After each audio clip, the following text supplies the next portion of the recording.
You got a raise. You started a side hustle. Maybe your business finally turned a profit this year. So let me ask you something, and I want you to actually think about it instead of just nodding along. Why is your bank account still stuck exactly where it was 2 years ago? Why does it feel like no matter how much more you make, you're still one unexpected bill away from stress? It's not bad luck. It's not the economy. It's not that you're bad with money. There is one specific habit sitting underneath almost every stalled bank account in America right now. And the wild part is, almost nobody knows it's there while it's happening.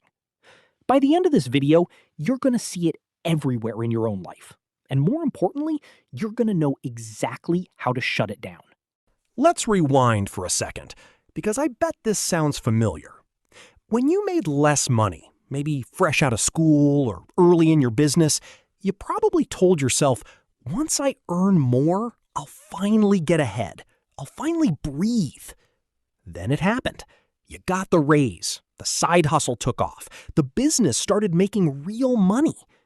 And somehow, the stress didn't go away. It just changed shape. The apartment got nicer, so the rent got higher. The car got newer, so the payment got bigger. The takeout got fancier, the subscriptions multiplied, the treat-yourself purchases became a weekly habit instead of a rare one. And through all of that, the one number that was supposed to grow, your savings account, barely moved. If that story sounds like your life, you are not alone, and you are definitely not bad with money. There's actually a name for exactly what's happening to you. It's called lifestyle inflation. Here's the simplest way to understand it. Every single time your income goes up, your spending quietly rises right along with it, almost automatically, almost without your permission. So even though the number on your paycheck keeps climbing, the gap between what you earn and what you keep never actually gets any bigger. You end up working harder, taking on more responsibility, more stress, more hours, just to stay in the exact same financial spot you were in years ago. And here's what makes it so dangerous. It's not one big, obvious mistake you can point to. Nobody wakes up and decides, today I'm going to sabotage my future. It's dozens of small, completely reasonable feeling decisions. I deserve this. It's just $20. I earned it. Each one is tiny, but they compound so gradually that you never actually notice the trap closing around you until years have gone by. And here's the part that genuinely surprises most people when I show it to them. Stick around, because in just a minute, I'm going to walk you through the exact dollar amount lifestyle inflation is quietly costing the average American household every single year.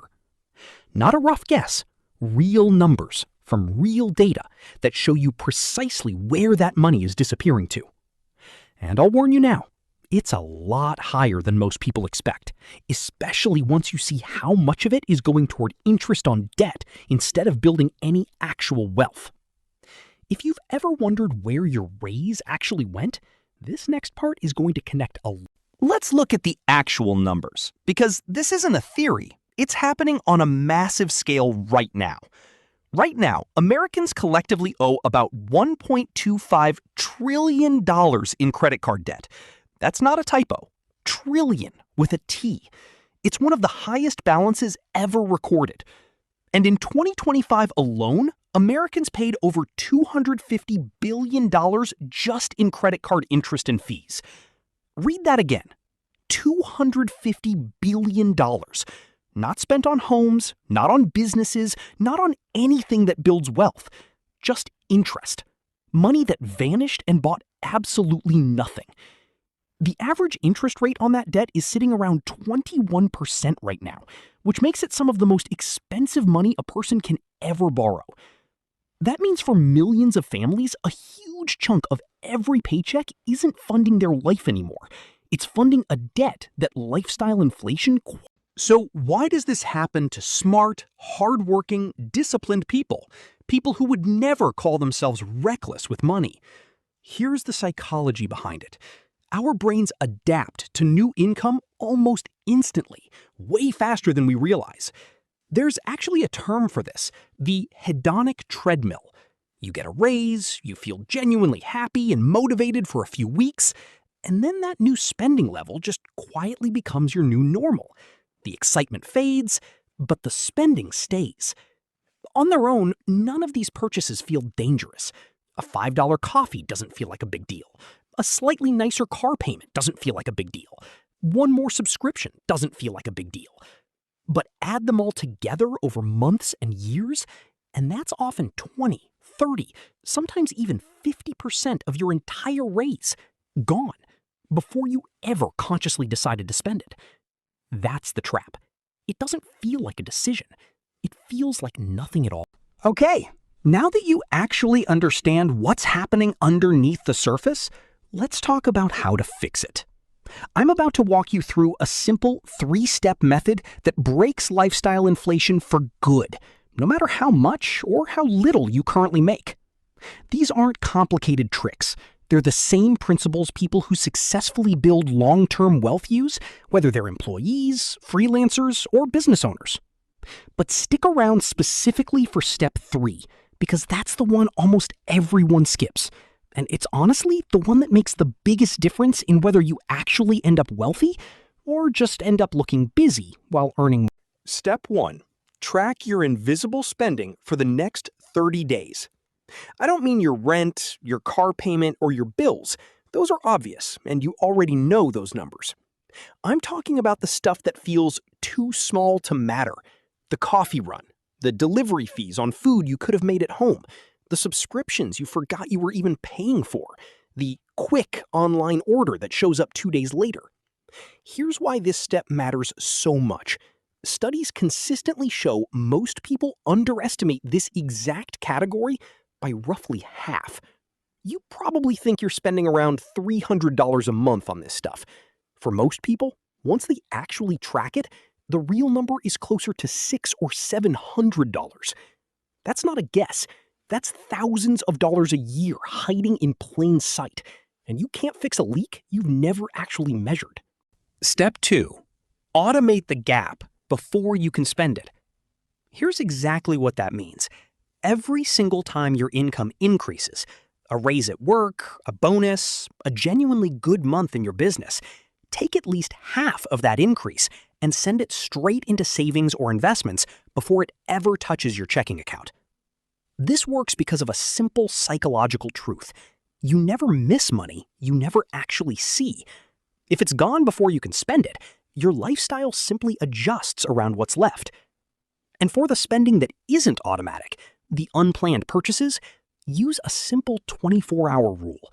If you want to buy something that wasn't already part of your plan, wait 1 full day before you do it.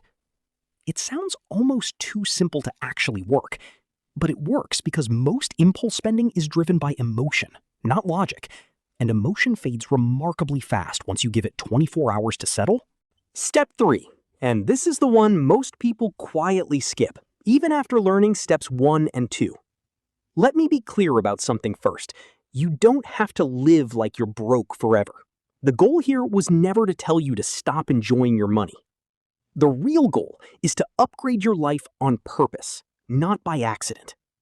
So before you increase any spending, a nicer apartment, a new car, a bigger vacation, a fancier lifestyle, stop and ask yourself one honest question.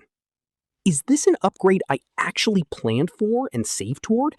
Or is this just a habit I slipped into because everyone around me is doing it? That single question changes everything. Planned upgrades are the reward for good financial decisions. They build a life you genuinely chose. Accidental upgrades just keep you standing still financially while looking more successful on the outside than you actually. Let's bring this all together, because these 3 steps work best when you use them as a system, not just isolated tips. Step 1, track your invisible spending so you can actually see where the small leaks are hiding instead of guessing. Step 2, automate the gap the moment your income increases so your future is protected before your present-day impulses even get a vote. Step 3, upgrade your life on purpose with intention, instead of drifting into a more expensive lifestyle simply because your income allowed it. Do those 3 things consistently. Not perfectly, just consistently. And something fundamental shifts. Lifestyle inflation stops quietly controlling your financial future. You start controlling it instead. Here's the one thing I really want you to walk away with today. Getting wealthy was never really about how much money you earn. There are people who make 6 figures and are still living paycheck to paycheck, and people who make far less who are steadily building real wealth. The actual difference is the gap between what you earn and what you spend, and whether you're protecting that gap on purpose or letting it quietly shrink to 0. Every single raise, every bonus, every good month in your business is a choice point. It's a moment where you get to decide who that extra money works for, your future or your current habits. Choose wisely at that moment, again and again, and future you will thank you more than you can imagine. If this video helped you see your own spending a little differently, even just one habit you recognized yourself in, do me a favor and subscribe. Every single week, I break down one real, practical money habit, just like this one, so you can actually start building wealth instead of just looking busy while you earn it. No fluff, no hype, just the real habits that separate people who feel stuck from people who actually build financial freedom over time. Thanks for watching all the way through. That tells me you're serious about this. I'll see you in the